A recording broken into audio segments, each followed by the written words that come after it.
welcome to Fact or Fiction, a show where we discuss what made the news this week and whether it was real or not. I'm Suyash Barve and with me is Jency Jacob from Boom. Hi Jency. Hello Suyash. Alright, to start things off this week, let's move to the skies.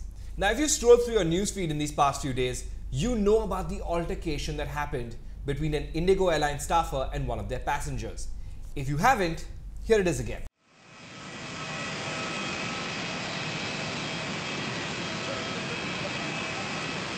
How did you push me? How did you push me? How did you push me? How did you push me? Oh, yes. Oh, yes. What a traffic shoot. How dare you? How dare you? How dare you touch me? What is that? How dare you touch me? Now a post showed up after this video went viral that made it look as if Jet Airways had taken advantage of this unfortunate situation and posted an ad that was essentially an attack on Indigo. Right. Jency, did Jet Airways throw shade, as they say, at Indigo Airlines? Suyash, to begin with, what a bad week for Indigo. This video has undone all the good work that they've done all just these years and years of customer goodwill and great Right. service and all that kind of thing. Yeah, and as far as this ad is concerned, we spoke to Jet Airways and they said that they'll never do something like this. They don't want to take advantage of a situation which has come upon their rival because tomorrow it could be them as well. Right. When you look at the ad very carefully, at the bottom of the ad there is MOM. There's a logo called MOM. It's Mad Over Marketing. They are an online advertising firm which actually curates a lot of these creatives that Indian advertising does. In fact, we also spoke to Indigo as well. They also said very clearly that they don't think this is Jet Airways, and we had a confirmation from Jet as well.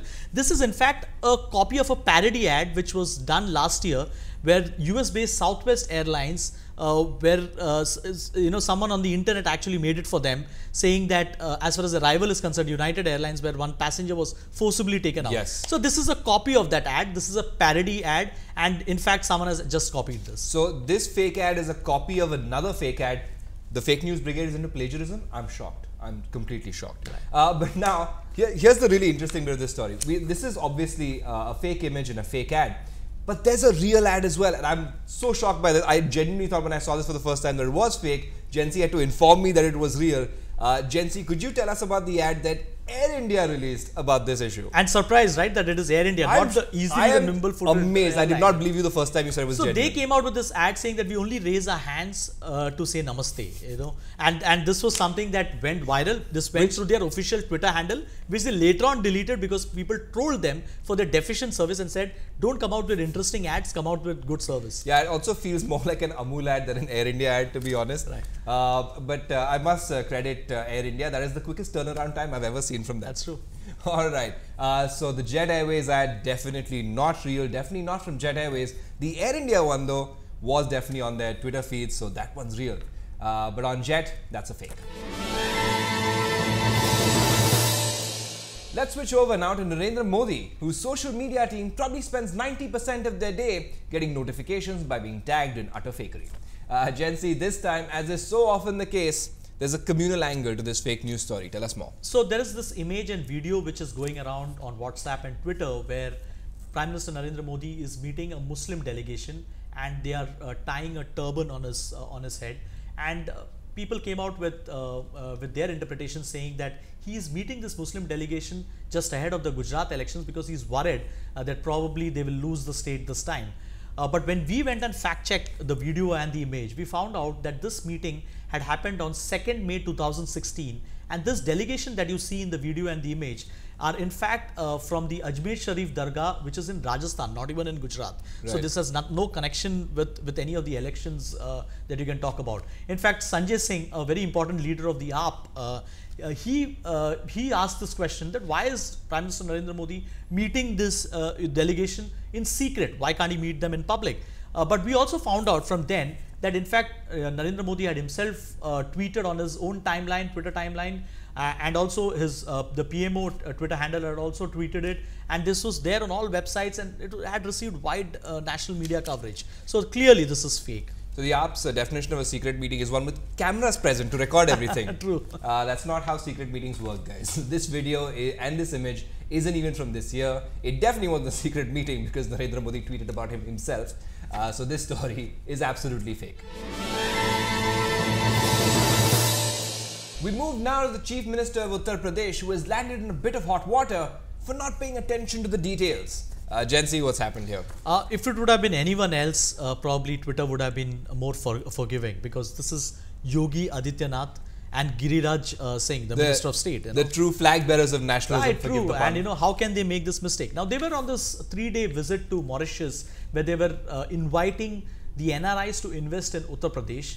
And probably at the end of the visit, Yogi Adityanath was sitting on a desk, and he was signing the visitors book, and he was making his observations there. He didn't observe, but once when he tweeted, people observed that the tricolor on the table was in an inverted form, and this was pointed out. Now he realized it then, and he deleted his tweet. Giriraj Singh did not delete his tweet. But the question remains that what were the officials doing, because they are the ones who should be looking at this and ensuring that everything is in order. Right. So the image is real, but let's be honest, almost certainly an oversight. The Chief Minister has even deleted the tweet after the error was pointed out. So the malicious angle added in, right, not entirely accurate.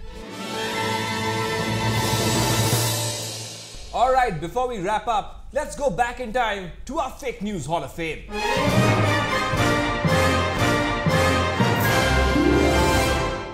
It's a new segment where we look back on stories or people that have risen to the very pinnacle of fakeness. This week we're covering some repeat offenders who, despite being called out on the inaccuracies of their tweets, have kept those same tweets on their timeline. Jency, is this just stubbornness, or do they genuinely not know where the delete button is? So I think it is stubbornness. Obviously they know how to delete it. They have deleted many tweets in the past. I think it is just ego. They don't like to be pointed out, especially right, when it is their rivals who point out and say that that this is fake. It's admitting defeat. It's admitting defeat, right? In many ways. In fact, we looked at 6 Twitter handles, and we found 2 from AAP, 2 from BJP, and 2 from the Congress. So no one can say that that they are better. In fact, all of them are found to be equally guilty in this front. Now let me just pick up one of them. The rest can be the readers can actually look at our story. Arvind Kejriwal, last year, post demonetization was announced, he put out this very horrific image of this man hanging from the ceiling who had committed suicide, and he called out Prime Minister Narendra Modi and said, can you have pity on this poor man, trying to imply that this man committed suicide because of demonetization. Right. Now what the reality is, the fact check here is that this man was a robber who tried to rob a nationalized bank branch, and this happened quite early in the morning, and the cops got a whiff of this. They came there and they surrounded the place, and because he didn't want to be caught, he committed suicide. Right. Now this was pointed out to Arvind Kejriwal, but he decided not to delete it. Apart from this, you also find Kiran Bedi, the BJP leader and also the governor of Puducherry. She had put out this video of this lady calling her, saying that she's Narendra Modi's mother. A video we fact-checked on this very show a few some weeks back, yes, where she was dancing to the tune, and she said she wants to be like this when she's about 90 years old. This was pointed out to her. She expressed regret, but she has not deleted it. Apart from this, there is also Amit Malviya, who had also put out a very mischievously edited video of journalist Ravish Kumar, where he's making a statement. This was also pointed out to him, saying that by Alt News, another fact-checking website, but yet Amit Malviya has not deleted this tweet. So what we're trying to point out here is that when it comes to fake news, Narendra Modi recently made a statement saying that journalists need to be very careful, the media needs to protect its credibility. Probably he needs to direct all of this towards his colleagues in the political world, and tell them, even members from his own party, that they need to be careful about this. That's it for this week. You can find more fact checks right here. You can follow us here and here. Also, if you see a story that looks dubious or you think might be fake, WhatsApp it to us on this number and we'll tell you whether it's fact or fiction. Thanks so much for joining us. We'll see you next week. Bye-bye.